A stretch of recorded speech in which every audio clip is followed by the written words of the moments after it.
going on, guys? Garden Report, Jimmy Toscano, Bobby Manning. What else Bobby is there to say? Bobby was worried about too many three-pointers.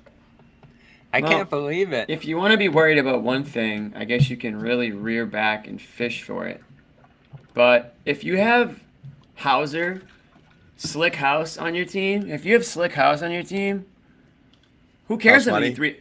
Who think cares how house many money might be three-pointers it. you take? Yeah. Who cares how many you take? They're going to go in. They're just Shoot going to more. go in. Yeah, for as far as I'm concerned, they're not taking enough. This is incredible what he's doing. Good spot to start. Plus 35 in this game, which is just ridiculous. Celtics win 126-101 Thank you, over the Jimmy. Atlanta Hawks. You can go, Bobby. Like, it's when we're sitting here worried preseason, oh, can he sneak in a few minutes? Can you sprinkle him in?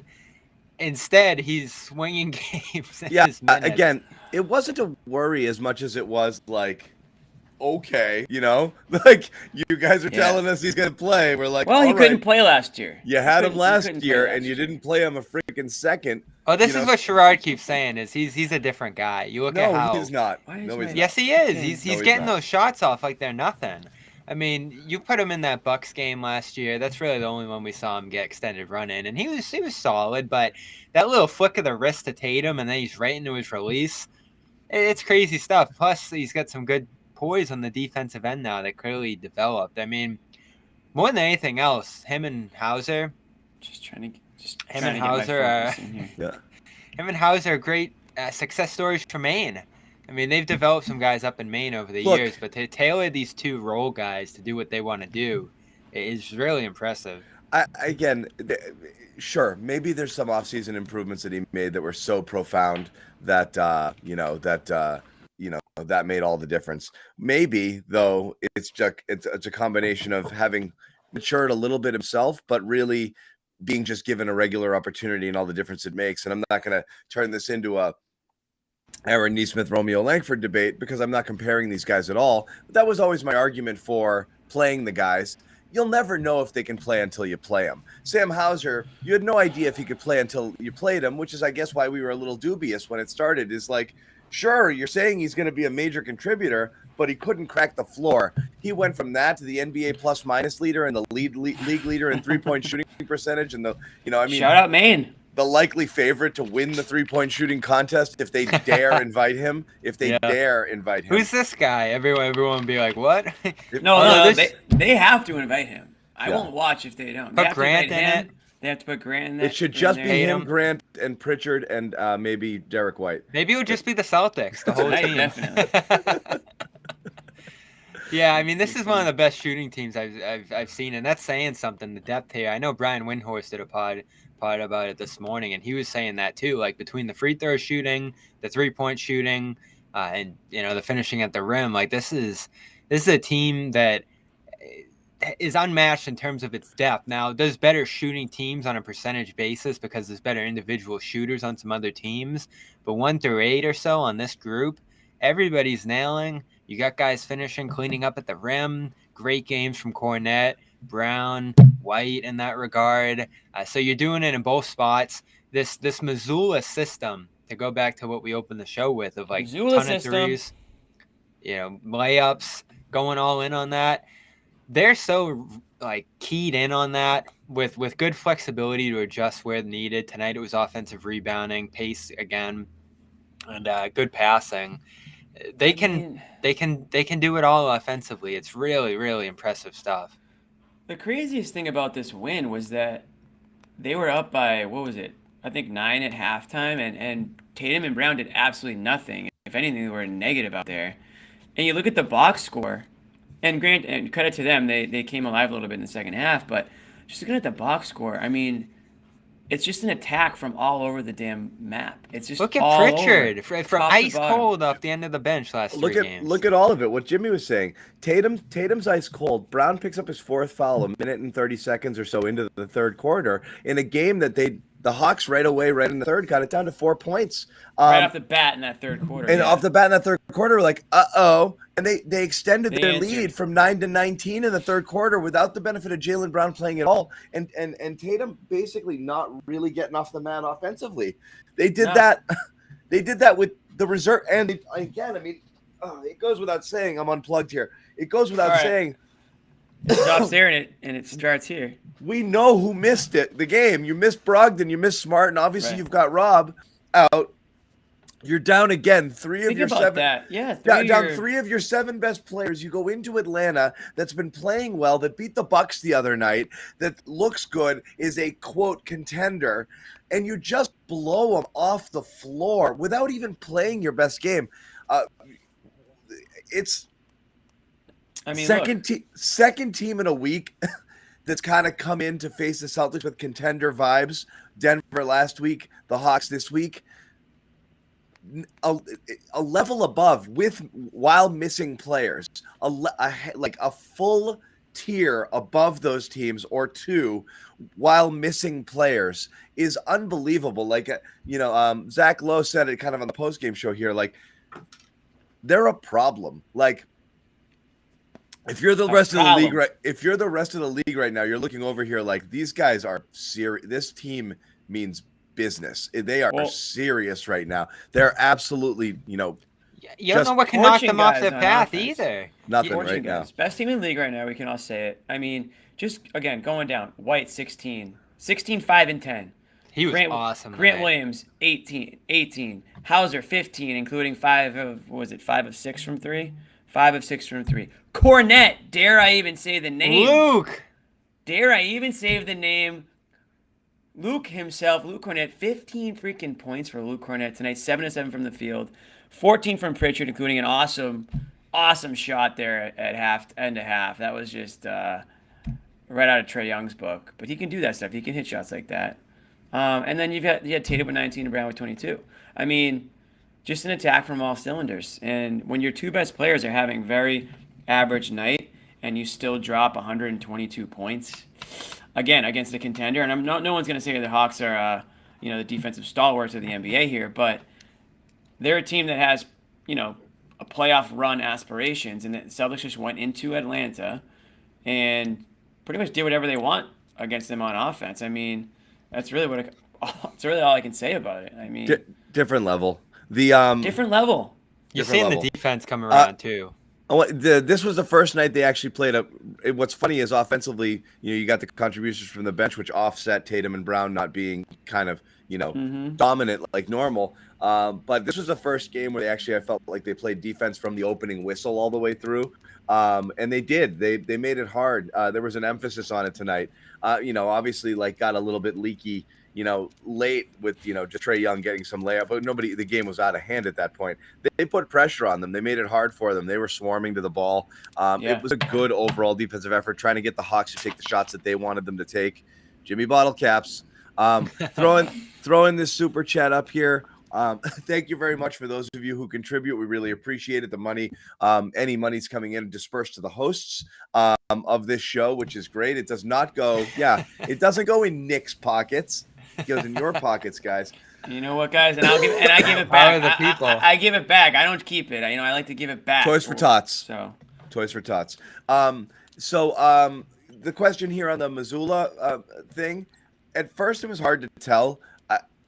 It's hard to say. It's just amazing to me that we talked about the Ime impact last year being critical to their success, and now the Mazzulla impact is critical to their success. It's hard to look at the way this team is playing. You talk about buy-in, okay? That's all we can read. We don't know what's going on behind the scenes. How much, it seems like they respect him. Certainly you haven't seen any instances where it feels like his authority is in question or people not doing what they're supposed to be doing. But it took Ime about 40 games to get people to buy into his system. It's taken Joe Mazzulla 0. When we're talking 0, including game 1 of the preseason, where they came out and were playing a completely different style of offense with pace.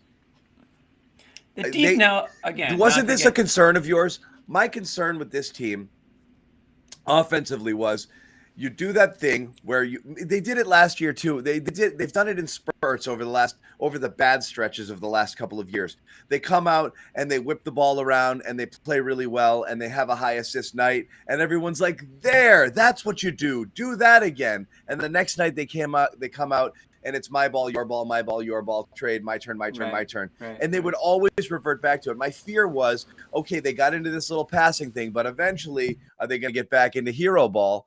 It's not happening. So far. It's not. So far, it's not. They're committed to it. Yeah, they're not. It's not my turn, your turn. I am still a little bit concerned about.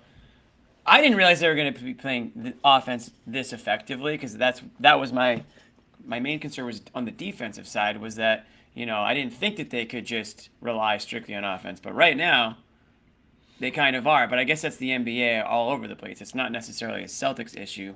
It's just the NBA right now is way more offensively favored. So I'm not as concerned about it as I was to start the season. But yeah, John, to your point, this, not that long ago, this was the most boring offense you could have watched. It was so stagnant. It was so difficult for them to get, clean shots and clean looks, and it was painful. And it hasn't been like that for one game, this season.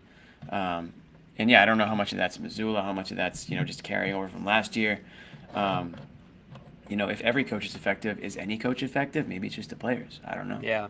I think in this case it is the players. They deserve the credit here. He'll give them the credit too. And there's certain philosophies he's set that you've seen them roll with. We talk about playing Hauser more, the three-pointers, the pace, a couple of different things I think that he's implemented, as well as a couple of good starting lineups. White to start the year was good. Grant, that adjustment has helped the defense over the last couple of weeks here. But, you hear a couple of things out of the last game in terms of the players in that Thunder game deciding to move the defense up and put more pressure on them full court and, pick up guys higher in the half court. Johnny on the that was rocks. Something that the players Johnny rocks. And then, I was talking to Grant before Monday's game, and he's saying a lot of the freedom and flexibility that he's been able to practice, and we saw it again tonight in terms of expanding his game, it's because Joe's willing to and allowing them to do that. And then we talk about the flow of the game too. There were a couple moments in the third quarter, fouls. You talk about the Brown one, where I thought he could have challenged it. He doesn't use his challenge in this one, keeps the game flowing. We know he doesn't call timeouts. And it seems to be working for these guys. They like it. It's a debate we had at the beginning of the year. He's just putting them in position to expand their game. And remember, we had that debate last year with Ime too. Why isn't he calling any plays? Why isn't he tightening down and running the offense and grabbing? Because he wanted them to be able to develop the ability to control the game themselves, particularly as playmakers. And you see it in this one. No Smart. Tatum sets a nice tone early playmaking. White picks it up late. You have a bunch of different guys that can make plays on this team across the board. And that's why I'm not doing the Ime Joe thing. I think they were both very important. They obviously both worked together last year. Joe was here last year. I'm a players guy first.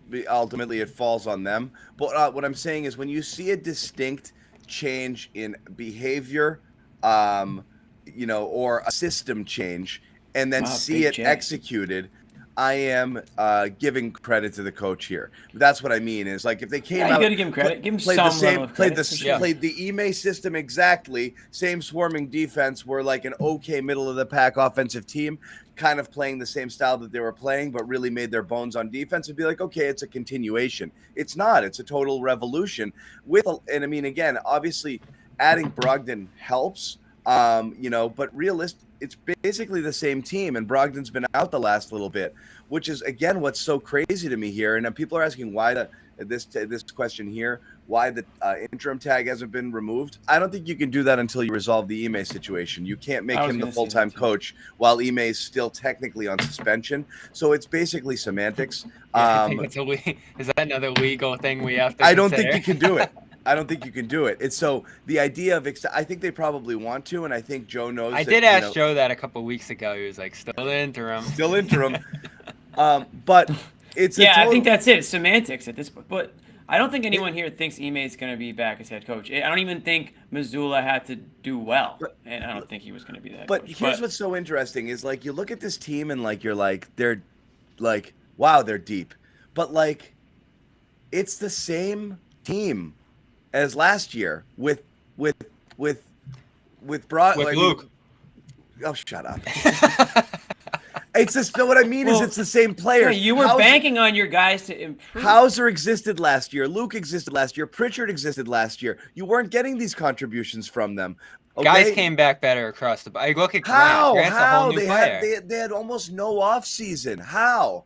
I don't believe they made this kind of Look at improvement. Tatum. Do you don't think Tatum's better? Tatum is better, no question about it. You think all of those guys made leaps and bounds improvements in Tatum's 2 months? better. No, they're playing team basketball. That's the difference. They're not It's playing... the same core plus Yeah, it's the same Brogdon, core. and now they're deep as hell. You know, and But in they're the just finals, playing you're better like together. they have no depth. That's why they lost. You know. Yeah, and But It's you know, so bizarre. that wasn't the only reason they lost. They turned the ball over every chance they got. Yeah. They gave up on, during games. I think they had obviously I think the turnovers led to just sort of bad attitude out there, and they just beat themselves. It is largely the same players, but they're playing together as a team. It's, again, we just talked they're about it earlier. enhancing each other, right? I mean, Marcus Smart's playing the best team basketball any of us have ever seen him play. Yeah. Tatum had 8 assists tonight on an off night. Like he's at the point where even when he's not scoring, like he's affecting the game in other ways. And yeah, they are. Some of those bench players are playing better. Derek White is a different player right now. A completely different player. Right, completely different player. But John, it's not like he's never been this area of good. That's why the Celtics traded for him and gave up a first. And it wasn't just out of nowhere. I mean, he's always been a solid player. I think huge. I just think it took a little time. It's huge gains. That's what Grant's I find. Hitting shots like crazy still. If you saw a little improvement, that's fine. But Hauser going from unplayable, a guy who, if you put him out there, the other team's just gonna pick on him on defense. We'll never get an answer on that. That if he played 5 minutes, the other team would outscore you 20-4, and the game would be over. Like that was the thinking. Kornet was jobless for most of last year, and Derek White was not even. He actually had 3 jobs. Yeah, Derek White. He actually had a wasn't day even job. Close to this kind of player. Still might. He shows up. He shows up to the game in like tube socks. He might be coming from like an insurance salesman job. I'm not sure. Like Tommy back in the day. He just played squash. He just played squash after his day job when he shows up to the Garden. I swear to God, he shows up in dress shoes. I mean, tough look, but I do want a Kornet segment later, but. It's insane. It's insane how good they are. How good how much better each of these guys got. You went from the bench being a real problem. When Gallinari went out, it was like, uh-oh. So really, they only added Brogdon. That means TP. No, but everyone is freaking, and now it's like, well, geez, you got to find Pritchard minutes when Brogdon and where's Smart are healthy. Where's the other big man? Like all the worries from the offseason, they've settled in. Yeah, Derek White, this is what I thought Derek White was going to look like last year. He didn't. So the people defending did one game.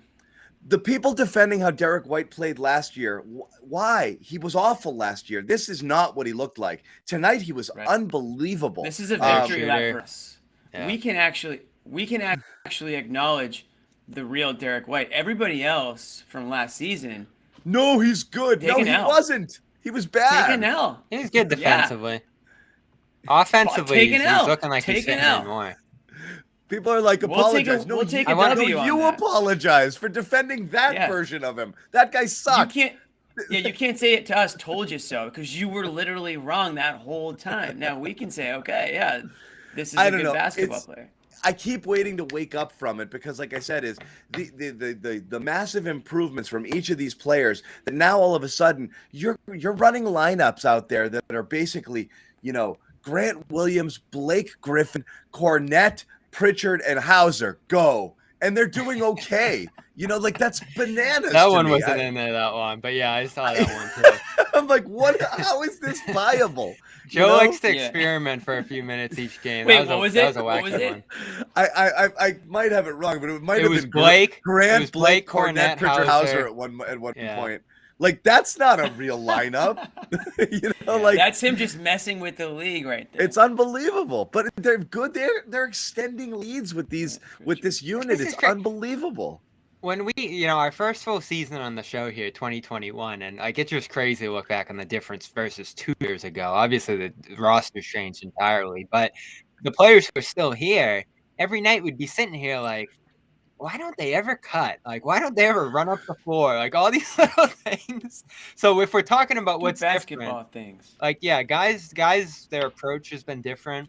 The system's different. It's so different. Whatever you want to say. The movement without the ball, not dribbling the air out of it. Just how little time it They spends do the in each right thing person's on every hands. possession. The Yeah. reads are all correct. Mhm. It's The so reads, different than the last year's spacing. offense.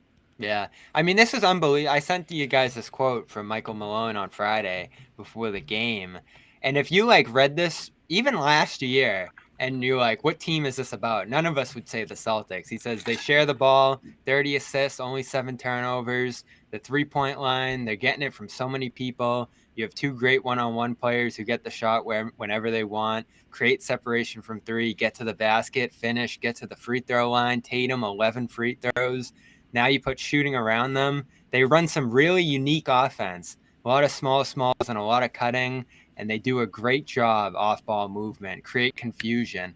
They never ever did that. If Tatum even set one screen in 2021, we'd be like, whoa, we've never seen that before. Now he does it every night. Yeah, it's amazing. It's just running an offense, constantly moving, setting screens for each other, moving without the ball, relocating. It really is, and the spacing is just freaking unreal. And again, when you have when you have some guys who shoot, that space, makes all the difference. Right now, they said it. It just got demoralizing for Atlanta. It just was 3, and then another 3, and then another 3, and Derek White misses a layup and gets his own rebound. Finds someone in the corner for another 3. Hauser in the corner. Hauser's just standing there. That's the worst. That's the cool. worst. You make a defensive play and it just ends up better for them after. Joe Mazzulla is 12-3 to start his head coaching career. That is tied with what Celtics coach for second best record? Give you a hint, 90s, I think. Chris Ford. That's 90s? No. 80s? It's early. Yeah, it might have been early 90s. Yeah, that's what I was thinking, early 90s. But they were really bad in the 90s, so it's probably not 90s. The only Celtics head coach with a better record through his first 15 career games, Bill Russell. Wow. Way back, where it was just 6 teams and they were playing plumbers and don't insult Bill this year. And electricians and stuff like that. No, I'm not insulting Bill. I'm just saying that's how impressive this start for Mazzulla is. That it's happening against, the most talented players in the history of the game. It is phenomenal. I don't know how else I don't know what else to say. Phenomenal. Speaking of, we did it. Nick, send it to me. Send me the final design. We made them. He's not gonna do it. Not because you're here. We made them, and we're sending them, and you guys are getting them. But you got to subscribe to stuff. Many of you have. I filled out the spreadsheet today for the shirt. I still haven't seen the shirt. I filled out the spreadsheet today for the shirt delivery with the DMs that you guys have sent me. And unbelievable how many of you have ordered Athletic Greens or Com. And many of you are waiting for this shirt very patiently, and it is coming, I promise. But first, I want to tell you about our sponsor, athleticgreens.com/garden. That's where you need to go. If you haven't tried AG1, you should. We all use it here on the Garden Report. It's one of the super hot supplements out there that people are taking, green supplements.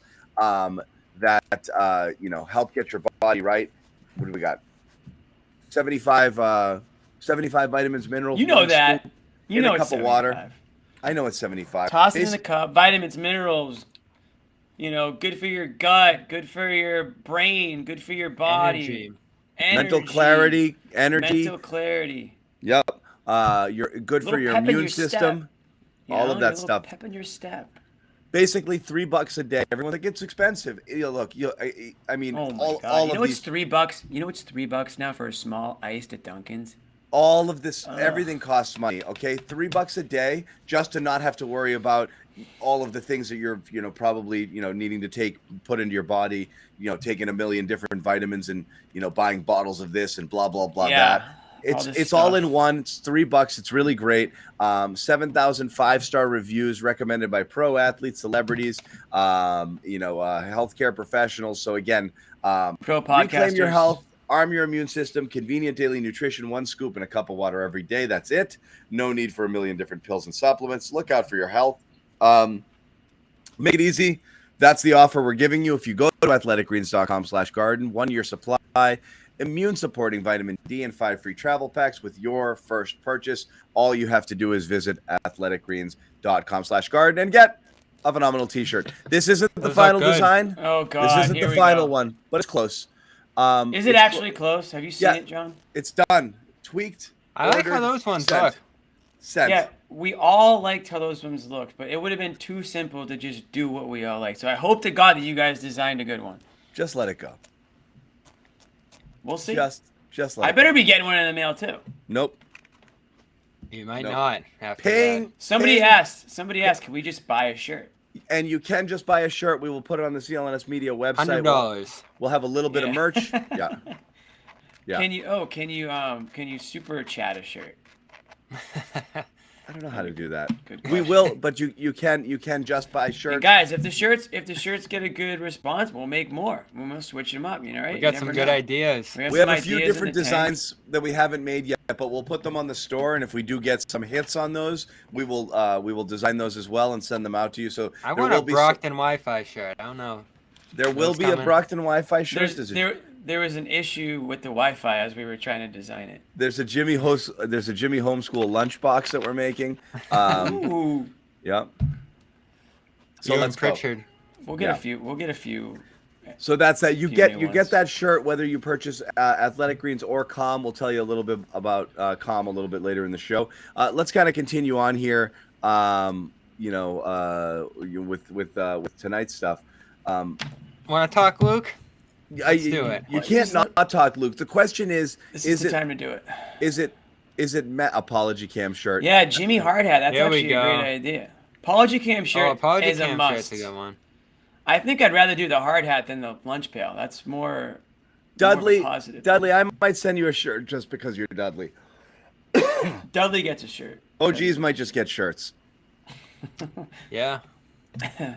We are also going to be doing something very soon that's going to be interactive, which I can't wait to announce, but I'm not going to do it now. This is called a tease, my friends. I don't even know what this is. I know. yeah. I'll tell you guys We're going to too. be surprised, too. It's not what we normally do, and it's going to be cool. And it's going to be an opportunity for us to communicate with some of you guys. So I'm actually looking forward to it.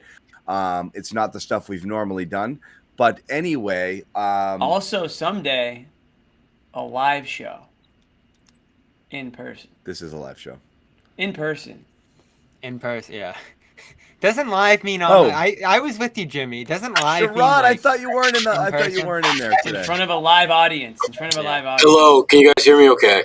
Oh, a Coming in a little hot. Turn yourself down a tad if you can. Can you hear me okay looking now? good, Sherrod. How's that? Sherrod, How's you look that? awesome. Terrific. How's it going? Like the blue. Looking sharp, kid. Sherrod in Atlanta. Yes.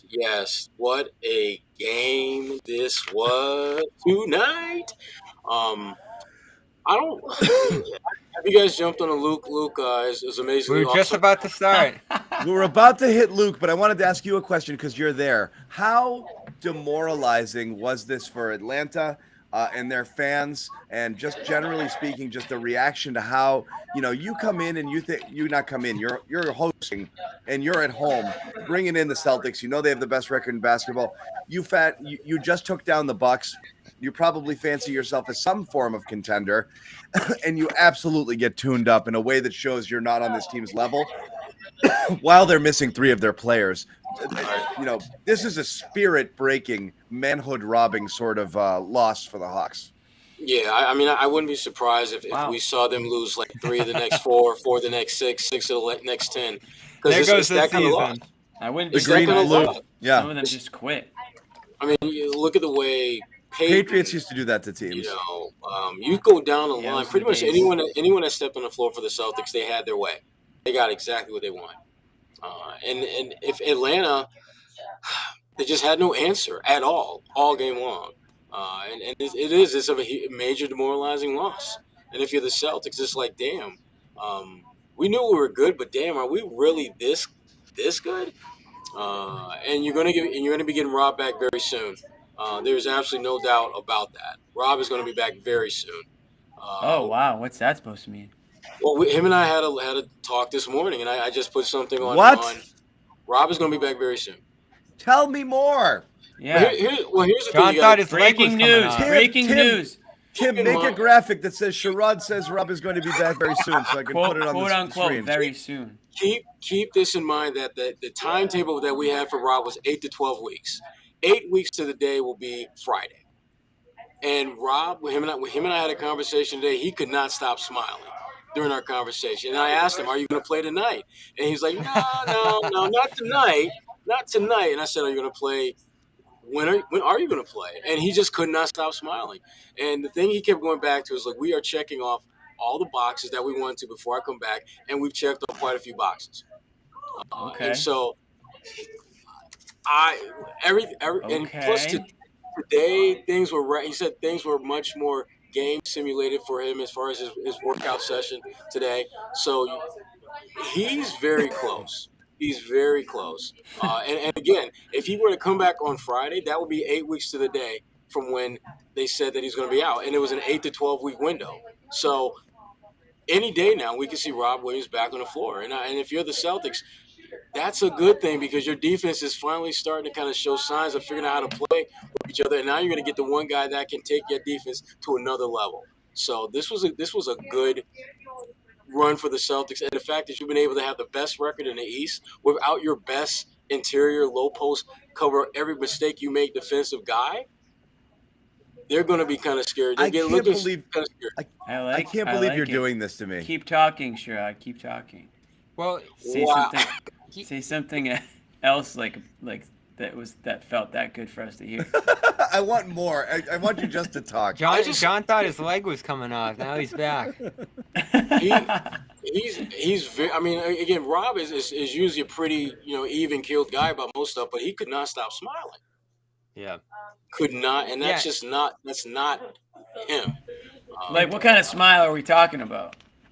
Excited about the fact that he knew he was close. He knows I know he's close. Something you don't know. That was I said that, John. I said those exact words to him. Like, you know something that you don't want to say, right? And he said, and he just started smiling. Maybe. So he's I mean, if you're the Celtics, I think I'm crying. And to that point about the timetable, John, take a minute. Why don't you just take a minute? I might be crying. Let's pause. Oh my 30 God. seconds for It's all right. Go ahead. For CLNS identification. We're all right. We'll get to it in a little bit. You're gonna be okay, John? You're gonna be okay? They're happy. I'm gonna be all right. They're happy tears. To that point on the timetable. Who was it that said that the other day? Oh, I was reading an article about Brendan Fraser. He had a moment that went viral where he got a standing ovation at a film festival. Oh yeah, that was. And he started crying, and he says, and his quote was, he's like, "I think I was just smiling so much that my eyes started leaking." That was his explanation for the crying. That's kind of what just happened to me over the Rob stuff. I was smiling so much my eyes started leaking. John can't wait to see Rob throwing him with this group, No. and neither can anyone. I mean, it's gonna be so interesting. You know, the weird thing is that the only downside, if you can even call it that, is that Luke finally started to figure out how to be a contributor. I know. Consistently. I mean, it's like literally like he looks like a rotational big man for these guys now, which was something I could not have said 2-3 weeks ago because he just wasn't. He was just a guy that had to. Go ahead. This is why it worked. Him being that backup option. He had been in the system, been here a couple of years. They developed him to do what they want, and he didn't need 30 minutes a game playing every night like some of these veterans or some of these guys who used to be all-stars on the free agent market. So then when Rob comes back, what's Luke going to do? Take a seat and be fine with it. You know, like it was the perfect choice for a backup this year, and it's gone pretty well so far. If Rob needs a night off management, he can step right back in there and do some of those things. It was the right choice. And I know Windhorst was talking today about Jakob Poeltl. You're going to give up 1-2 first-round picks for a guy who needs a new contract next year and is this high-priced center. You have a guy in Luke. You remember when you said this about Moses Brown, John? And Moses Who was had talking about Poeltl as Brian a trade Windhorst. target? Yeah, he said. He said the Celtics are a suitor there essentially. Well, they should be because he's outstanding. You know, it's not you're not going to not trade for him because you've got Kornet. With all due respect, that's a.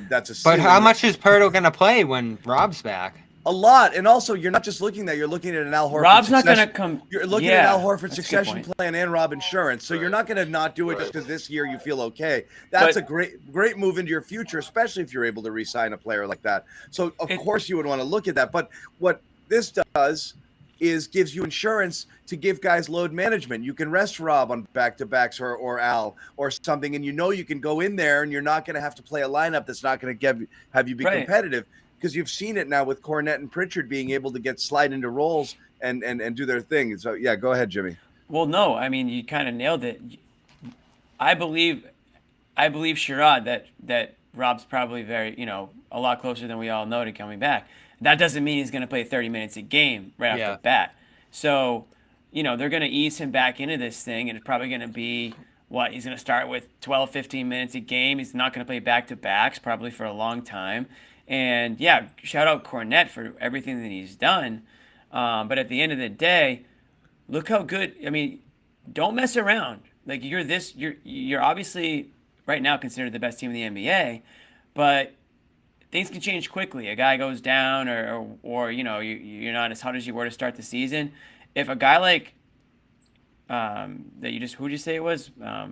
Jakob Poeltl? Yeah, is available, that's something that if for the right price you'd absolutely consider, because it's going to make you surefire number one contender this year. And like John said, you need Al Horford. That's the insurance. Question, though, is the price. Right. That's the yeah. It is to an extent. Wick doesn't care about money anymore. It's the question to an extent, but you're built to win for the next few years here. Hags is about to buy a soccer team. These guys they got the money. No, I'm not talking about money. You can match the contracts. I'm talking picks. You're gonna give up 2 picks potentially for him? Yeah, you don't draft anymore. That's true. I'm not worried about picks. Hey, if you can do it for Brogdon, you can do it for White. You're always trading picks for known commodities. The only bad business they've done recently is burning picks to get out from contracts. That sucks. Those are the ones that hurt you. You lost Desmond Bane. Where you lose Bane, but you lost Bane by picking Pritchard. All due respect to Pritchard too. That was a choice they make. You're gonna miss those every once in a while, but. Burning those picks when they have to just sell them off to get out from bad decisions, those suck. Well, trading picks for established players that you can lock in and be part of your core, you'll always do that. You'll roll the dice. You'll do it, but sometimes you run out of money at some point that way because you don't have the young guys at the cheap contracts like Grant Williams, to be cheap example. Too. Yeah. Yeah.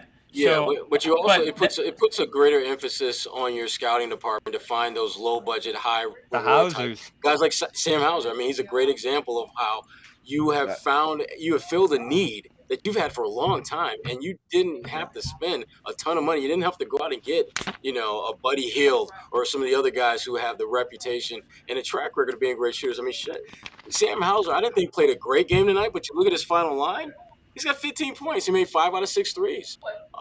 Plus 35. Plus 35, the best plus minus on the team, I believe. Yeah. Best plus minus in the league. He was all right. Yeah, And you know what's crazy about him is, we were saying for years, why can't the Celtics find those guys like the Heat and some of these other teams? They just get these undrafted guys, and all of a sudden it's Max Strus and Gabe Binns. The Heat actually had Hauser. I didn't realize that until about a month ago that was the team he was with out of the draft.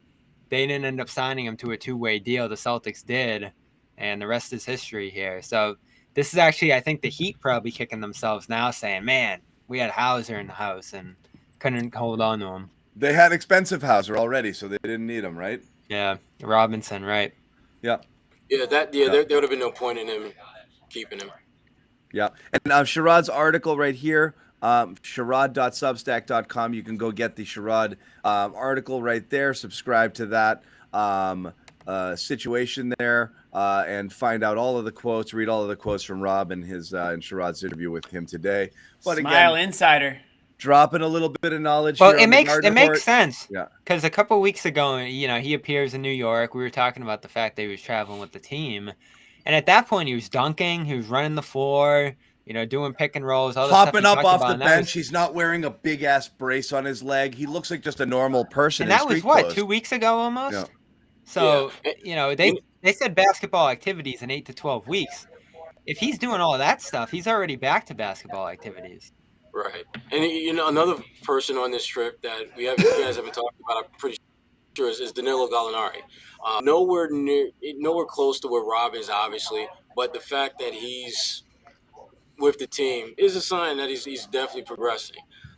But to me, the story that Rob is as excited about his potential. And I talked to Marcus Smart about that as well, what Rob means. And he touched on how Rob's getting closer, and it's going to just make them an even more formidable foe because they've figured out how to get buckets with the best of them. And now you get your best backline defender back, and your defense is already starting to figure out how to play chemistry-wise together. They got the potential to put together a scary run when he gets back. Scary. It'll be interesting how I they agree. reintegrate him. Does he come off the bench? Do they go back to double big? Obviously, one guard probably gets left out in terms of minutes when everyone's available. That's something that I think's been lurking decision-wise when he does come back is how they're going to manage the rotation. They can play a lot of different ways on different nights. That's probably how Joe will answer that. I think you bring him off the bench. I think you But bring him yeah, off the bench at first because when you start thinking about that second unit where you could potentially have Malcolm Brogdon, Robert Williams, Derek White. Well, Derek will probably be staying at starting lineup. Him or Grant Williams will be coming off the bench. The way Peyton Pritchard is playing, now all of a sudden you look like a team that can go a legitimate 10 strong at least every night. And those guys, go the way they're ahead. attacking the defense there, that bodes really well for like Rob Lobs and stuff like that. Exactly. yeah, So in they place got- of Kornet, yeah. And think about it, he's going to be playing against chumps, second unit, friggin', that's not going to be fair. Yeah, remember Jags. 2021 when he used to rack it up against those second units in terms of his plus minus, if we're throwing As he that out there? should. Yeah. So that'll make sense. You always wonder, are they ever going to go back to that starting lineup from last year? And it's probably still a good option to have in moments. Like if you really need to harden up defensively in a shootout or something, you can maybe sprinkle in that double big unit again. Because again, it was the best lineup in the NBA last year. But man, the spacing on a team that's obsessing over spacing right now, the spacing in that unit was not great when you think about Horford and Brown and those guys being two of the weaker 3-point shooters on the team. Smart as well. Yeah. And there were so many possessions in this game where the spacing was just ridiculous, where you have Tatum at the top, you'd have Hauser on one wing, you have Pritchard on another, you'd have Al in a corner. I mean, what are you going to do defensively against that? Because literally wherever the ball winds up, it's going to wind up in the hands of someone who can knock down a three. And then there were a couple of times where were able to get Grant cutting to the basket because there was so much attention paid to all the guys on the perimeter. They've got a lot of options when they're out there offensively. And it's clear that teams are struggling to figure out what's the best way to attack them defensively. And I'm not sure it's going to get any easier because, when teams have a chance to see what you do, usually the second or third time around, they kind of figure out some ways to force you to counter. But how do you counter a team that's got 4 or 5 guys out there who can shoot high 30s, low 40s from 3-point range? How do you counter that? You can, and it's different every night. Like Right. they've had different emphases in different games. Tonight it was offensive rebounding. Other nights it's been the pace, or other guys getting off the ball. Tonight Tatum gets back on the ball. They can do it so many ways. They have so many different lineups, and when you're moving the ball, you see like in terms of that spacing, it's tough for defenses to move off a pass, especially a transition pass. I mean, there was a play in this game where White got ahead of all 5 Hawks out in transition off a stop and got fouled on the other side. So if the ball's in the air, no defense can keep up with that. And that's why their shift from, pounding the ball into the floor and walking it up to flinging it up with outlet passes and in the half court moving the ball so much, there is no answer for that, especially if you're shooting at the level that they are. And that's going to come down to earth. But if you're creating the quality of shots that they are, it's still going to stay at a pretty high level with the personnel that they have because they have great shooters. This isn't a fluke. Right. And I think that's part of why they've got to be the favorite to come out of the East at this point. When you look at just what they've been able to do, the guys that they've been able to win with who aren't playing and knowing those guys are going to be coming back, and the guys that have stepped in like Pritchard, like Kornet, have just made their impact and made their presence felt. They're looking like a team that's going to be pretty damn scary once we get to like March and April and May. And for the Celtics, they're hoping well into June as well. Bubble wrap. Feels like there's 3 teams. Thanks, Vlad. Bubble wrap. I'm with you, John. Seriously, that's the only thing that scares me. It's like, are they peaking too soon? Yeah, we get it. It's November. A lot can happen between now and then. It's just like, for them to have their shit together this early and the level of focus in games that they know are relatively meaningless, considering also they just came off a trip to the finals and they understand that there's bigger things that you play for than, beating a team in mid-November. And to be able to just go out there and just assassinate teams the way they are now, and their focus keeps building. They keep getting sharper already. They, whatever kind of cobwebs they had with some uneven performances in the first couple of weeks, those are pretty much gone now. It just kind of keeps getting better. And even when they have off nights, they correct in other ways. That's what I'm saying. It really is amazing. They come at you in so many different ways right now. It really is difficult. If the three isn't falling as well, they put their head down. They attack the rim. Tonight they played defense and really made it difficult on the Hawks to get there. And then the three was falling again. Tatum's ice cold. Brown's not even around for the third. They get the stuff from the bench. It really is relentless right now. It just feels like it's coming from all angles. Last year, you had a defense that felt like there were 6 guys on the floor at all times, so they were difficult to play against. Now it's like how many times has a team gotten within 4 or 6? They look up and they're down 13 again. It's like playing the Warriors right now. Right. It's really unbelievable. Yeah, the Hawks found themselves in that boat at least 4 times where it looked like the momentum was shifting in a direction, and then Sam Hauser hits a 3, and then Grant Williams hits a 3, and then Tatum finishes at the rim and 1, and next thing you know, it's a 14-point deficit that they're looking at in like 90 seconds. That's it. You look at it tonight, they had 2 guys that played more than 30 minutes, Tatum and Derek White. Everyone else was under 30, and so it's not like the Hawks suck. I mean, the Hawks are a good team. I thought this was going to be a battle. Yeah, I mean the line for this game, I think it was just the Celtics. I think were favored by 1 point, and which again speaks to how good the Hawks were coming into this game. But they just dismantled them in every way imaginable in this one. Yeah. I can't wait for that Bucks meeting.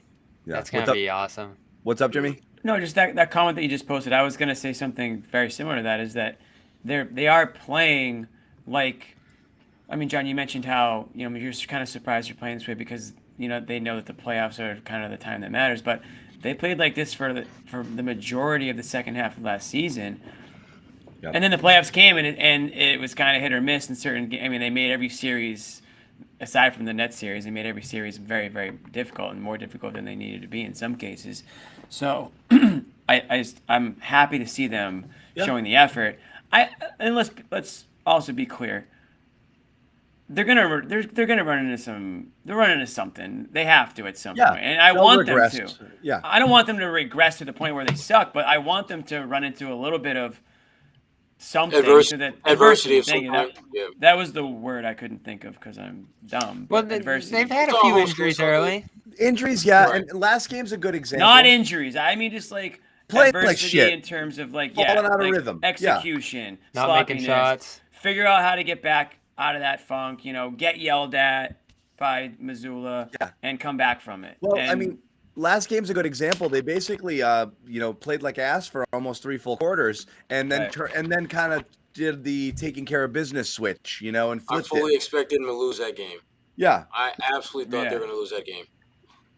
So they do it, but they've self-corrected in most cases, and you are going to have games where but that's what's amazing is even games where the stuff that normally works for you isn't working. They're just finding other stuff that's working for them. And that's what's different about this team, going back to the finals, for example, and Draymond made that point about, they're getting those threes from Derek White and Smart. And that's probably not going to keep happening. And everyone, got really triggered by that in Boston, but the reality is he's right. You don't expect that. So the next game, when those guys aren't hitting those shots, you're scrambling trying to break 95 points, and your offense is a friggin' mess. That's not the problem this year.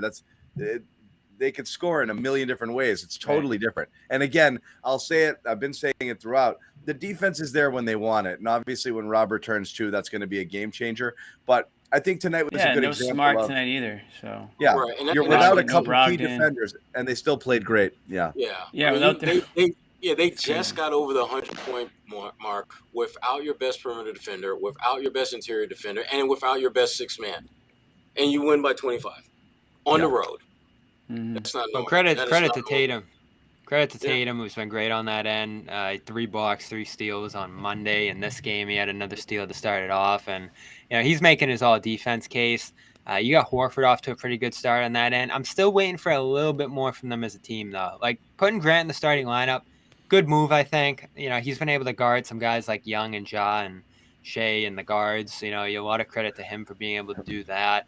White gives him a good defender on the bench, but you need a little bit more from Brown on that end. You still want to see Hauser improve just a little bit because the numbers aren't great with him individually when they do find him. Nor I will find they this. be.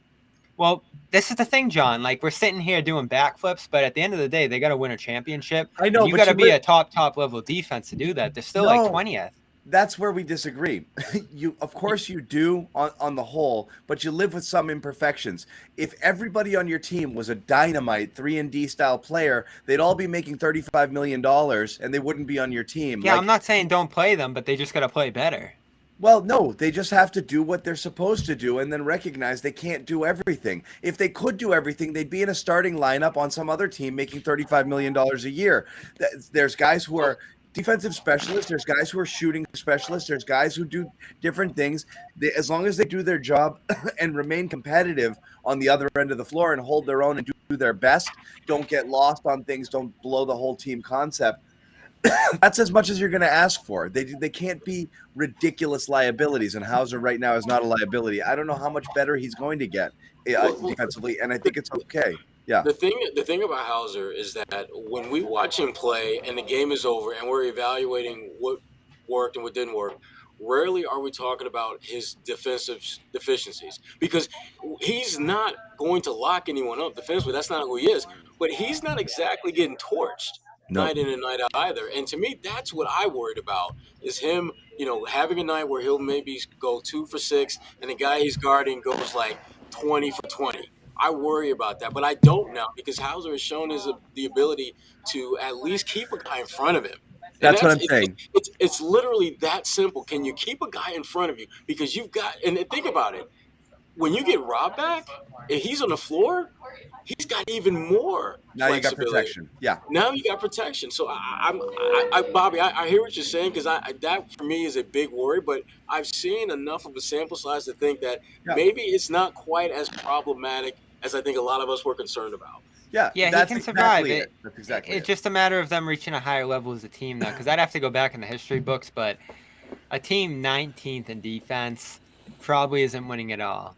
So they got to get better, and they are. I think they've been better in recent weeks, but that's going to be an overrated stat, particularly if you just don't need to be, or you're beating up teams and you're scoring a ton of points and you're just allowing more because that's just the flow of the game and the way that it's going. You don't think this team could play a really tight game and keep a team under 100 if it really decided that's what it needed to do to win? Yeah, they've done it twice now. Yeah, so you'd like to see it a little more often. I don't think any team's locked in defense. I don't want number one team in defense for 82 games of the regular season because we saw the Celtics. It's not sustainable. It's not sustainable. And you're wondering, like, are these guys going to just overwork themselves, tire themselves out by the time the playoffs come around? So, yeah, Bobby, I think it's somewhere in the middle. Do you want them to be in the bottom third of the league in defense? No. But do they need to be top 5? Also, no. Yeah, they got to be in the top 10. I think that's the area you're looking for. All right. Well, but that's. I mean, Bobby. Yeah, if they're 19th, they're not winning it all. And I'm not saying that's not going to happen. I'm not saying it's not. If the playoffs started today, who'd be the favorite to win it all? The Celtics with their 19th defensive rating. It's obviously the Celtics. So why are we talking about it? Well, I mean, if you're Milwaukee right now, who we still haven't seen on the Celtics schedule. And they're miles and miles ahead of everybody defensively. You think they're up there in Milwaukee saying, man, we're just too good. Let's take our foot off the gas a little bit. We're really going too hard defensively to start the year. All right, Milwaukee, I dare you to score 127 because that's what we're putting up tonight. Go. I think they're capable. It goes back to what me and John always say. Good offense beats good defense. It doesn't matter. Yeah. Good offense beats good defense. But they're above Milwaukee in differential. Cleveland's actually at the top in differential now. So you're right. If bottom line, if they can get to me, let's see what happens when Rob comes back. If they're average defensively, which is in that 12 to 15 range, and they're still scoring the way they are, I'm good with them being 15th in the league in defense if they're scoring at this ridiculous clip because that means they're beating the snot out of teams while still being solid but not spectacular defensively. But I also you know, want to see the difference right now between 12 and 19. Like, is it really that different? I got to look at the No, rankings it's not. It's here. like a point. It's like a point per All right 100. then. So what are we talking about here? Like, come on. I'm not saying like again. I'm Good not. I'm point. not saying nothing It's can just- change. Yeah, it's like it's a field goal attempt essentially. Not to mention these guys play faster, Bobby. Like there's more More Yeah, possessions. points. Yeah, there's more points to be had, man. Yeah, you're right. Yeah. And they're limiting turnovers too, which is really key in that regard because you're going to give up more if you turn the ball over. So Yeah. I'm thought not so. saying they don't have the thought potential. so. I'm just saying what's going to have to happen for them to win it all they because will have it's to a get high have to bar. happen. I agree with you, Bobby. They have to get better, and they will get better. They But will. I think so too. I'm not going to be losing too much sleep between now and their ascension to like 12 or 14 or whatever, because they're going to be that good offensively. I mean, it's The to the difference point is now like where 5 Hey, you know garbage how much I love points. defense? Like, I do in, like, miss some that of their number wins. one.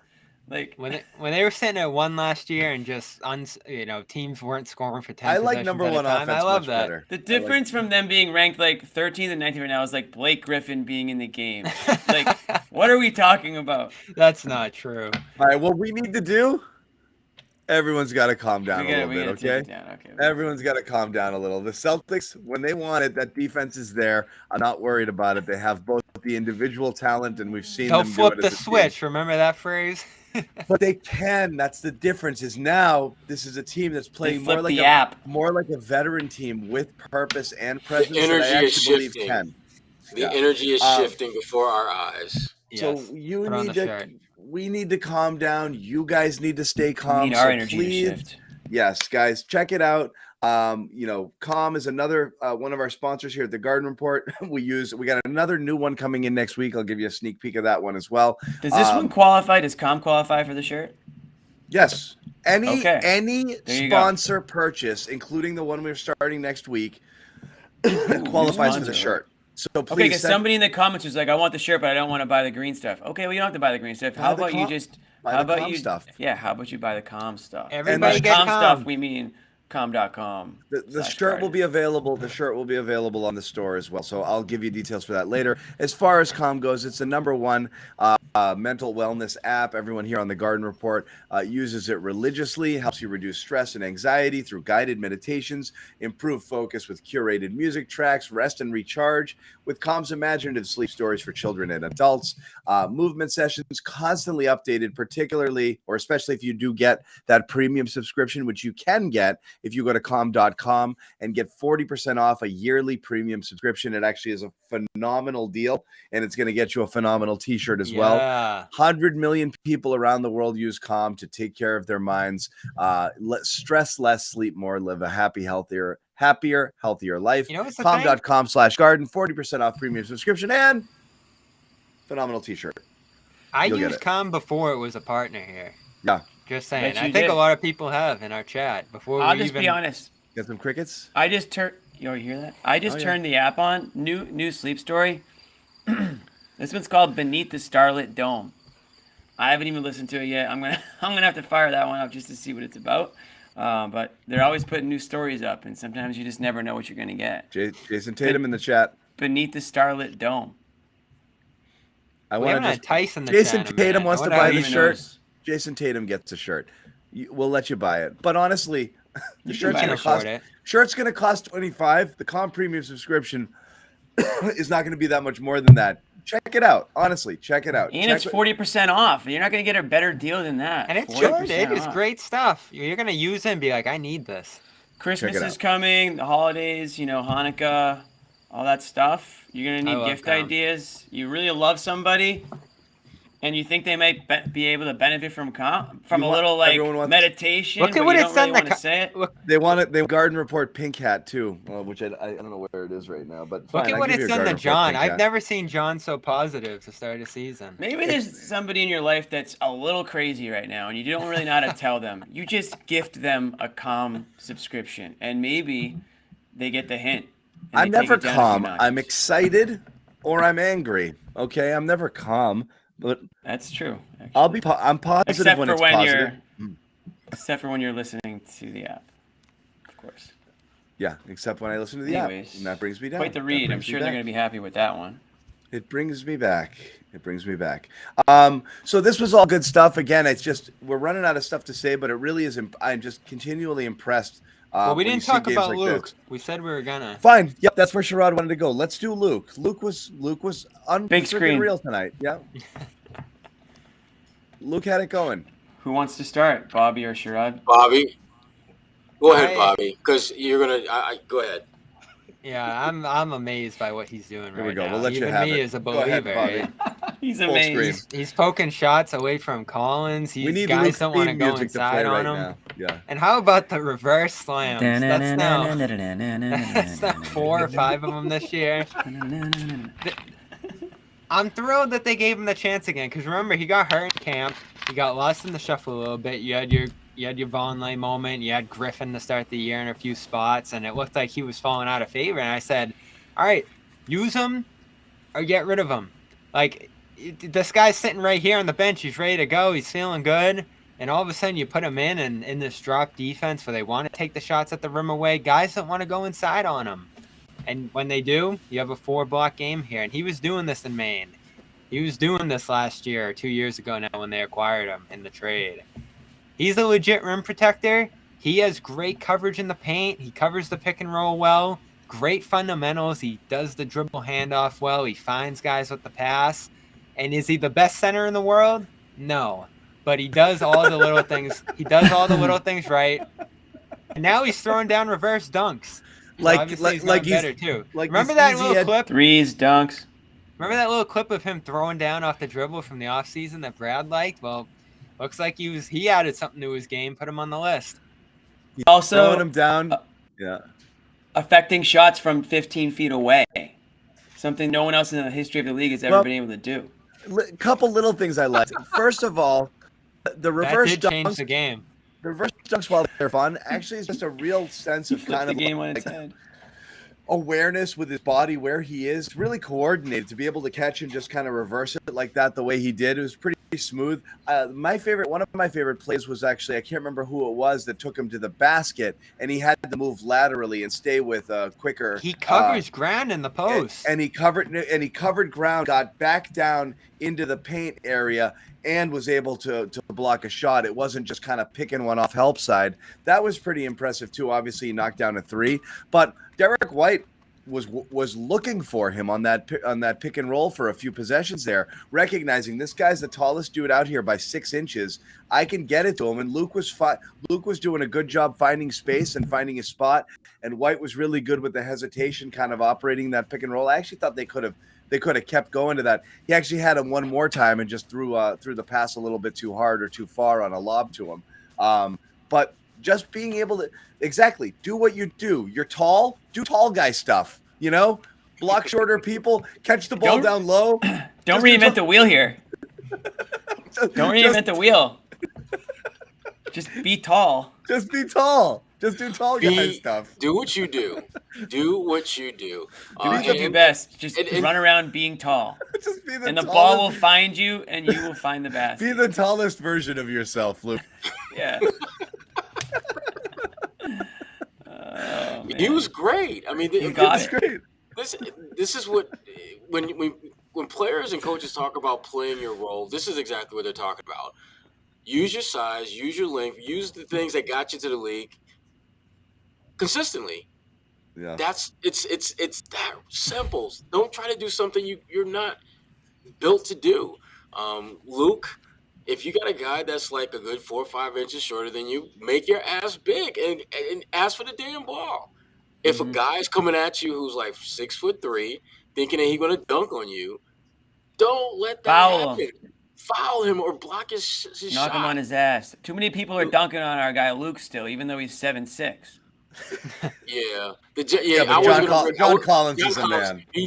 John Collins does that. Look at that. One apology. Do that. He has a lot of scalps. He's got lots of victims. Yeah, well, he's got one more. Yeah. So Luke is not exceptional in that regard. Yeah. He's one of the many that John Collins has banged on. So yeah. I not again though. Not again. I guarantee you, John Collins won't try that again. Not in Luke's house. Oh, I think. Okay. Oh, if he does, we'll see what happens. They're not in.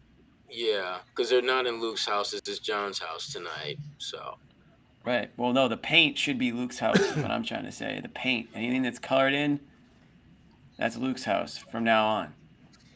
15 points, 7-7. Hey, John, I mean, Sherrod, nobody stopped Luke on the offensive end tonight. Not one person. Yeah, and that's the most exciting thing about this. You know who used to get. When he first started playing, you were wondering if there was some Simmons there. Like he'd just catch the ball and not even be looking at the basket. He had a putback attempt underneath at one point a couple games ago where he didn't go right up with it. He just threw it up, and he'd have a couple games where he just wasn't looking to score. And as you said, he's got that size. He's got that advantage on a lot of guys inside, and there's not a lot of coverage on him. So he can clean up some stuff in there. Luke or Simmons, who are you taking on this team? That question went from Brown to Smart, and now you'd go to Luke. There's a trip here. Yeah. Oh, and it's not good for Ben. Ben looks awful. Not much is good for Ben. I was gonna do a little Nets chatter, but I don't think we need to. But what is it? No, just talking about the Durant stuff today. Durant had an astonishing quote today. Which one? Calling out the players? Yeah. Can you read it? That one those are doesn't some bother good players too that he mentioned.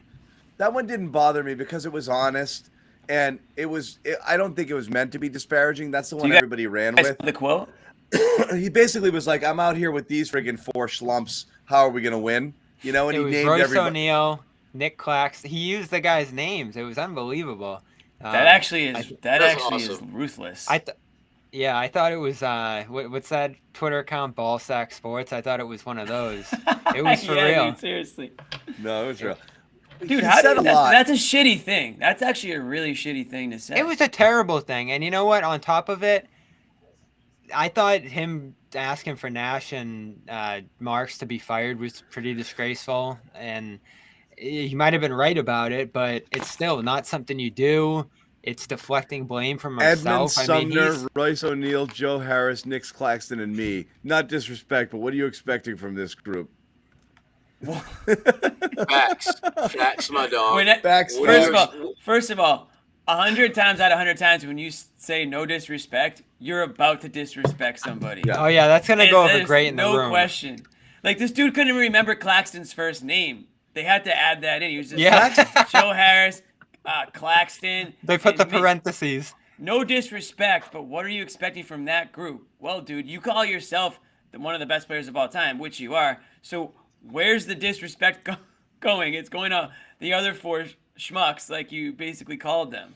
So why the hell, if you're those Meanwhile, dudes, they give up 150 last night. Joe Harris can play. First of all, throw some respect on Joe Harris's name a little bit. O'Neal, he's a good player. He's started on the Jazz. Yeah. But if you're talking about winning a championship, we get. Are those 4 guys? 1 or 2 of those guys might be in a rotation, but that's just starting 5. Yeah, last year. Well, what do you want? Harden's not there. It's starting 5 because you got one guy who doesn't want to play.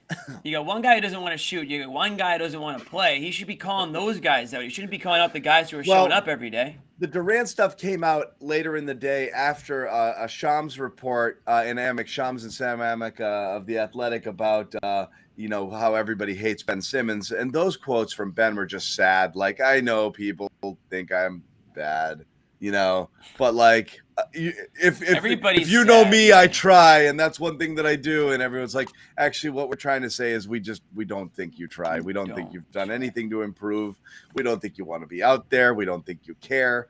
And his level of play, the most shocking thing to me with Simmons is how bad he looks in every facet. And it's not just doing less of everything that he did. I said it right out of the gate. The first night I watched him, I was like, he looks significantly less athletic than he did last we saw him.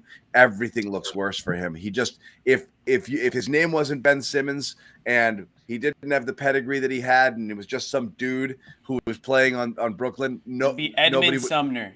Nobody would know his name. I will say a lot of Sumner and Yuta Watanabe doesn't look great for Marks, but again, there's so much more context going back years, namely losing Harden, and Harden deserves some blame here too. You look at the situation, Harden would probably be better off here than he is in Philly right now, because I don't think he's a great fit in Philly the way that's gone. So I think he was a little premature in his decision. Everybody deserves blame here, and that extends to Durant, and this is just another example of him deflecting, just like he was when he said fire Nash and Marks. And then for him to say he was surprised that Nash got fired after he asked for it, like, come on. Yeah, that was funny. Now, I will say, that this actually is made me laugh out loud. This is still You just Kyrie's asked him- fault more than anyone else, though. Yeah, they can go ahead. What made you laugh, Sherrod? Just the fact that he said that I was shocked that Nash got fired. Like, Nash got fired. you sure it didn't happen sooner, or? Yeah, exactly. Exactly. Yeah. That's the whole situation. Now, Bobby, you said you think it's all Kyrie's fault. Yeah, I mean, you don't show up to last season. That set the things whirling on so many fronts there. I think things have just deteriorated since then. Hard to build cohesion. How many times have we seen them say, "Oh, we haven't played enough together"? Well, who's the guy who just continues to put himself in positions to not be there on the floor, and all the effects that has on them, and them trying to scramble to find other guys to fit in his place, and Nash talking about rotations. I think that did Nash in, and then this latest example, like, they're already behind. They were the worst defense in the league to start the year. Now all of a sudden he's out of the lineup for a bunch of different weeks there. You can have your debate all day long about whether he should be there or not, whether he should have been suspended or not. But his actions ultimately put himself in that position and put this team even more behind, a team that I really don't think has time. Like I said going into this year, they could fall apart and just not be the Nets anymore pretty quickly into the season. And it feels like they're already on the verge of that. Like Durant saying this, you think everybody's going to rally and come together after he says this? So Dude, what happens real quick? What happens when the trade request starts again and Kevin Garnett bats his eyes over at you? Kevin Durant. I do it all the time. What happens then? And he bats his eyes at you, Bobby, and says, "I would be great next to Jason Tatum. All you have to do is trade me for Jaylen Brown." I'm off it. I told you when he did that, when he demanded those guys get fired, I was like, you don't want this here. Like, you don't want this extra meddling rather in the front office work, because that's still the great thing about Brown and Tatum, right? Like, they're not trying to make personnel decisions, and they're not trying to choose the coach, and they're not trying to have their teammates. Well, they did choose the coach, positions. But that's besides the point. I'm okay with them choosing the coach. Is it weird that I like Durant more now? No, I get where you're coming from on that, John, but it still wasn't a good choice. Yeah, I like him a lot more now. Okay, I don't know. So here's the thing. Sean likes guys speaking their mind, but in this case, it was not the right move. Well, here's what I'll say about Durant. I also just believe he's all about ball. That's all. But go ahead, Jimmy. Sorry. You literally just interrupted me to say what I was going to say. Yeah. No one can ever say that he doesn't just want to play basketball and nothing else. I thought this quote was a little out of character for him, because usually he's just kind of sits back and watches things sort of self-destruct, and then he just goes out there and plays basketball. I understand he's frustrated, but to throw your teammates under the bus like that, alienate your guy, so that you show up in the locker room after a quote like that, like they didn't see it. Like, I can't imagine the chemistry. It must be the worst chemistry that you can ever imagine in a locker room between Kyrie, Simmons, now this, Nash prior, the issue with Kyrie and ownership now. It must be the most toxic work environment that you could ever imagine. No wonder they suck and they all are miserable. But I wouldn't want to show up to work either if I was Ben Simmons. But I'd rather he do this than wear a fat suit or friggin' or. There's a whole. It's not about what other guys do. Or leave the team and burn things down. To me, Harden screwed them. I'm out here and working my ass off. I want to get better. I want all of us to get better. And now I'm in DGAF mode. I'm a veteran, so I'm going to let it fly. It doesn't bother me as much. Durant? It doesn't bother me as much. He put himself in this position, though, too. He chose. He made a mistake, but listen, he extended for 4 years, and that's going to make this a tough situation for him. But looking back on that, like he put pen to paper, and Harden was like, "Oh, I'm good," and Kyrie was just like, "Yeah, I'll wait." And now all of a sudden he's stuck here, and all these other guys are going to be gone. And I don't think Durant still has a lot of leverage here unless the Nets look at it and Kyrie leaves or whatever happens there, and they might recoup the reason they trade him is actually because they have to blow it up, because they realize that Simmons is washed and Kyrie's not going to play anymore, well, and they're out of options beyond basketball at this point. If I will I'm say them, this. I don't trade for Jaylen Brown. I trade him to some team to get 47,000 first round. You know what I mean? It's like I don't want a star in return because that star is just going to languish here anyway, and then I got to sign him and pay No, money. I think the Celtics stuff's done. I think that's done. They I might think need if they it. do sell him, they go get 1,000 picks. Yeah. Yeah, you they go to need to yeah, OKC. suck That's with who you young talk guys to. for a You bit. send it back to The OKC. Yeah. Celtics. That's what I believe. I hope he The gets way traded this year because I still believe in him. I still think he can win elsewhere, but not here. The way the Celtics are playing right now, you'd be foolish to make a trade like that. I think you got to ride it out with this crew.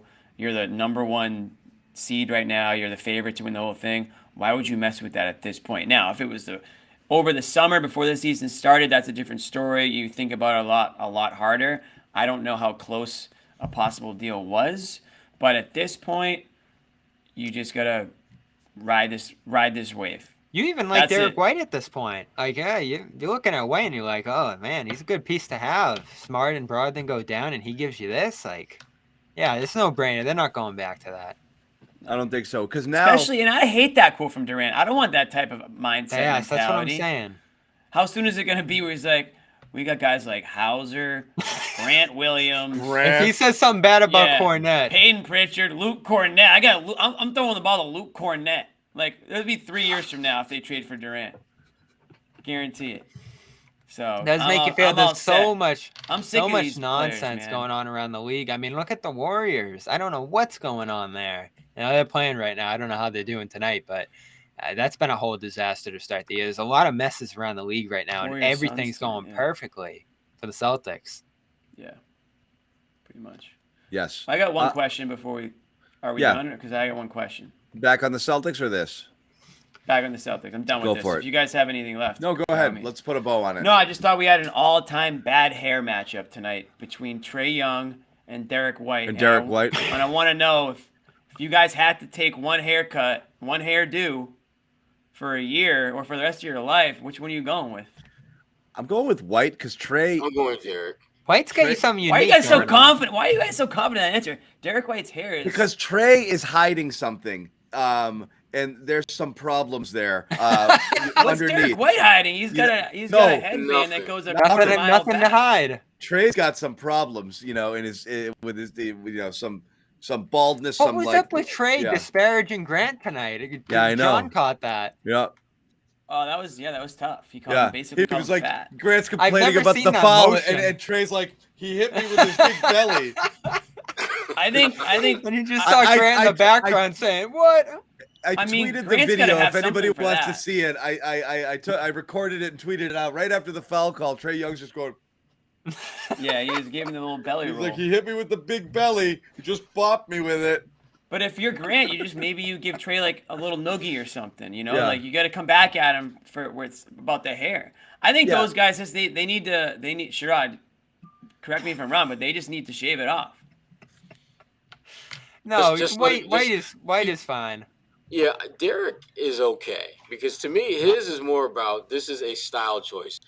Trey is more Yeah, which is interesting. Trey like I'm just trying to. Trey's prolonging the inevitable. I Trey think. is Yes. Doc Brown sort of hair, like from Back to the Future. Trey like, needs Dr. it's- Leonard. It's kind of wispy, It's very wispy. Like I was waiting till the Doc Leonard reference was going to be made. No, it's So anyway, the what? what? Somebody's saying something. Who's got the best me. hair in the league? I have to think about that. Oh, I'd have to think about that. Best hair in the league? I think Yeah. that's our cue. When we're Yeah. asking about. 'Cause if- next week I don't we're know. talking. I mean, it next week depends we're on what talking you- Thanksgiving what you side like. dishes again. That's gonna happen. Kelly Olynyk? Yeah, No, hell no. Jim, are you getting ready? Yeah, Oh, oh, God. absolutely. Yeah, I'm absolutely. taking- I'm ready for a side dish talk. I've been Well, tasked.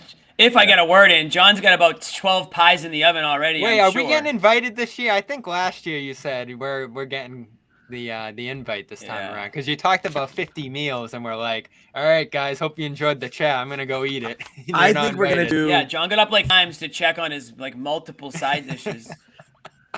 I think we're gonna do a. I think we'll do a Garden Report and Friends of the Garden Report Friendsgiving next year, and we'll do a show out of it. Next year. All right. I like that. idea. 2023. I- Hopefully I the don't think we world's can- still here. I don't think we can tie it together right now, but I think we will do it. But Jimmy, I'm excited to hear what you've got cooking. I know you got all sorts of buffalo sort of things I've got in some the stuff. appetizer I try to universe. go Yeah. off menu a little bit. Yeah, I mean, you got to mix it up. That's dangerous though, because you'll eat too much of that before the meal. Well, you have to have some self-control, Bobby. That's key. We should all portion control, everybody. That's important for Thanksgiving. This year we're getting. Who's playing Thanksgiving? Do they do Celtics Bucks? Yes, we are doing a show. No, that's Okay. Christmas. That's Christmas. But Thanksgiving's a big football day, so Vikings. it's very Pats that easy. night. It's very easy to you lose yourself eating when you're watching like the worst freaking Redskins game, or the Cowboys might actually Commanders. be decent this year. Sorry, Commanders, my bad. Yeah, it's very easy to just get lost in the chip bowl during those games, but you got to portion control it out. Am I wrong for still believing in the Patriots a little bit? Yep. Very wrong, but that's Yes. okay. You've been very wrong before, so I'm holding out a little hope. everyone's there. saying this is the game of the season for them. It's I not mean, that they they can't get into the playoffs. It's just their ceiling is so low. He kind of stinks though. Who? The league. The league's not great, but The the league Pats, is horrible. Pats This has can't been beat a anybody. Bad Yeah. year. Yeah. If some team just falls on their face, I feel like the Pats can still slide by them. We'll see. We'll Mac's see. got to play But better though. They at the end of the day, they just don't have any talent on offense. They have a little bit. No, they Just actually a little don't. bit. They Ramondre really Stevenson? actually don't. Okay, Running you have backs, one running average. backs. You have an above average running back, All right, and well- guess what? You're playing from behind all the time. You need to can throw find the this ball. stuff on our Patriots channel. We'll get you there, guys. Want to let you know again, reminder with our sponsors, Calm, #1 mental wellness app, calm.com/garden. 40% off a premium subscription. That's as good a deal as you're going to find on any podcast around. That's You it. never get that big a discount on anything. You get it if you go to calm.com/garden. It is worth it. And then, of course, AG1 Athletic Greens, one-stop shopping supplement for all your daily nutritional needs, 75 vitamins and minerals, one scoop, cup of water, bang, you're done. Plus 1 year supply, vitamin D5 free travel packs if you go to athleticgreens.com/garden. And anybody who Phenomenal. can prove Let's that they go. purchased anything from one of our sponsors gets a free phenomenal t-shirt. Send me the receipt. And we get to Send me wear your- all the shirts on our show. Send me your email. Send me your address. Send me your shirt size, and we will send it right out. They have been made. Everyone has seen them but Jimmy, and that's cool. Everyone's saying I disrespect Jacoby Myers. He's fine. But we're talking about game-changing He's superstar solid. I'm players starting here. him this week.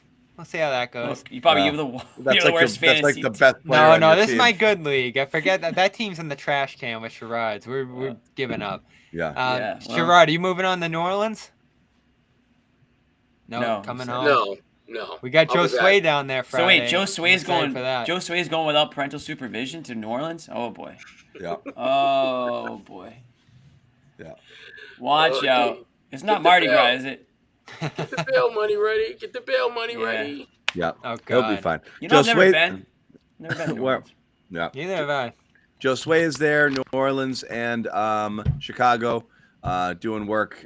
So he'll be, covering the games down there. That's all we got, but we'll be back Friday with some Juno. collection of talent here, I'm sure. Plus Josue in New Orleans doing a show. We will talk to you guys then. Make sure you subscribe to our YouTube channel if you haven't already. Tell a friend. We have nothing but room here at the Garden Report for all of you, and we want to see the audience grow as the season progresses. So What again, the hell are you doing, Jimmy? With all This is the- I was signing off. I didn't know it was going to keep going that long, so I had to switch it up. I was actually I was continuing just because I wanted to see how long you were going to go. Well, this was West I was for I was, Westfall. I was drawing it out. But yeah, make sure you subscribe to our YouTube channel, exclusive coverage there, Celtics All Access, and you'll be notified. Hit that little bell. You'll be notified when we post new videos, when we go live, all that Smash good it. stuff. Smash it, like it, love it. Thank you guys again for hanging out. It was a fun chat. Even Bo, who's a bit of a drag. And, Yeah, Bo, kind of hard on us. Call us idiots. Little negative. Idiots. Call us dummies. Somebody else was like, What could we have all said right, guys. tonight? Somebody else was like, all right, guys, this is getting boring. End the show. I'm like, dude, like, Is Just somebody, leave the like, show. Is somebody tie your hands behind your back and stuck your head in front of our show? I Like, yeah, can't. we're an hour 10 in. Yeah, we're off the rails now. You don't have to stay watching. Yeah, it goes. What's the point of this podcast? What is the point of this podcast? We go to the Brooklyn Absolutely. Nets, then to Thanksgiving food. Most of you are still here. The numbers haven't dwindled, so you can't be that mad. Can't be that But mad. that's it. Again, subscribe. We'll see you guys on Friday. Take care. Bye.